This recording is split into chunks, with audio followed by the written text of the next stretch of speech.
ஏமா இப்பவே மாப்பிள்ளை பாக்குறேன்னு கேட்டா நம்ம வீட்டுல எல்லாம் ஒண்ணு சொல்லுவாங்க,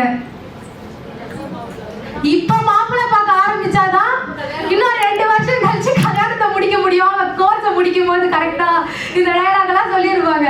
ஸோ இந்த மாதிரி இருக்கும்போது when you get into a workplace or when you get into a marital life, you have to face everything. ஓகேவா? ஸோ அந்த மாதிரி இருக்கும்போது sexual harassment is one common offense which is being committed against women. அடுத்து sexual assault சொல்லலாம். Rape பத்தி ஏதாவது idea இருக்கா உங்களுக்கு? ரேப்னா என்ன? ரேப் பண்றது கற்பழித்தல் சொல்லிட்டு நம்ம நிறைய படங்கள்ல கேட்டிருப்போம். ஸோ ரேப் பண்ற அஃபென்ஸ் வந்து I'll tell you the definition which has been given under section 375 of IPC. Rape பண்றது நம்ம எல்லாரும் என்ன நினைச்சிட்டு இருக்கோம்னா it's mere sexual intercourse without the consent of the women. ஆனா அது மட்டும் கிடையாது. Have you come across Nirbhaya case? Nirbhaya கேஸ்ல என்னாச்சு? நிர்பயா கேஸ் எப்ப நடந்துச்சுன்னு தெரியுமா? 2012ல நடந்துச்சு. நிர்பயா கேஸ்ல என்ன நடந்துச்சுன்னு யாருக்கா தெரியுமா?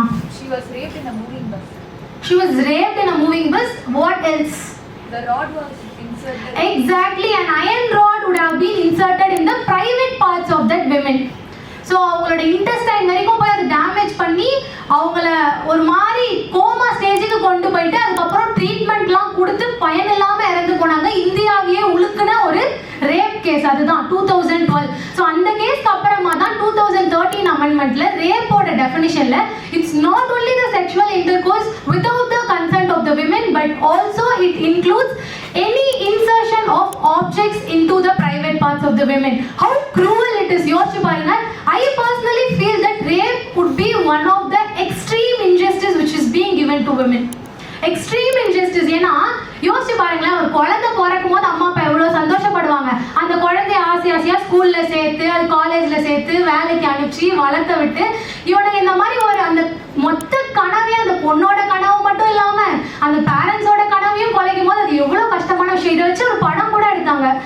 ஐ திங்க் விஜயோட மூவி தெரியும்னு நினைக்கிறேன். தெரியல கூட இந்த மாதிரி ஒரு சீன் வந்திருக்கும். ஸோ எதுக்காக சொல்ல வரேன்னா நம்மளாம் ரேப்னா மியரா ஓகே இதுதான் அப்படின்னு நினைச்சிட்டு இருப்போம். But things are different. அதே மாதிரி செக்ஷுவல் ஹராஸ்மெண்ட்னா நீங்களாம் என்ன நினைச்சிட்டு இருக்கீங்க? பாலியல் துன்புறுத்தல்னா என்ன? Is it only physical harassment? Exactly. Physically நான் போய் தொட்டு தான் ஒரு பொண்ணை ஹராஸ் பண்ணனும் கிடையாது. Even if I can do it verbally, that is also a sexual harassment. அந்த பொண்ணோட விருப்பத்திற்கு மாறாக நான் அவங்கள பத்தின ஏதாவது செக்ஷுவல் ரிமார்க்ஸ் கொடுத்தாலோ இல்ல அவங்களோட விருப்பத்திற்கு மாறா நான் ஒரு போர்னோகிராஃபிக் கண்டென்ட் காமிச்சாலோ இந்த மாதிரி எல்லாமே செக்ஷுவல் ஹராஸ்மெண்ட்ல வரும். It can be verbal and non-verbal. It's not merely going and touching a woman without her consent. அது மட்டும் செக்ஷுவல் ஹராஸ்மெண்ட் கிடையாது. பாலியல் துன்புறுத்தல்ன்றது அந்த பொண்ணோட விருப்பத்திற்கு மாறா நான் அவங்கள வார்த்தைகளாலேயோ இல்ல நான் செய்யற செய்கைகள்னாலேயோ இல்ல நான் ஏதோ ஒரு செயல் செய்யறேன், நான் ஏதோ ஒரு ஆக்ஷன் காமிக்கிறேன், அதை வச்சு அவங்களோட மாடஸ்டியே அஃபெக்ட் ஆகுது, அதை வச்சு அவங்களோட டிக்னிட்டி அஃபெக்ட் ஆகுதுன்னா அதுவுமே செக்ஷுவல் ஹராஸ்மெண்ட் தான்.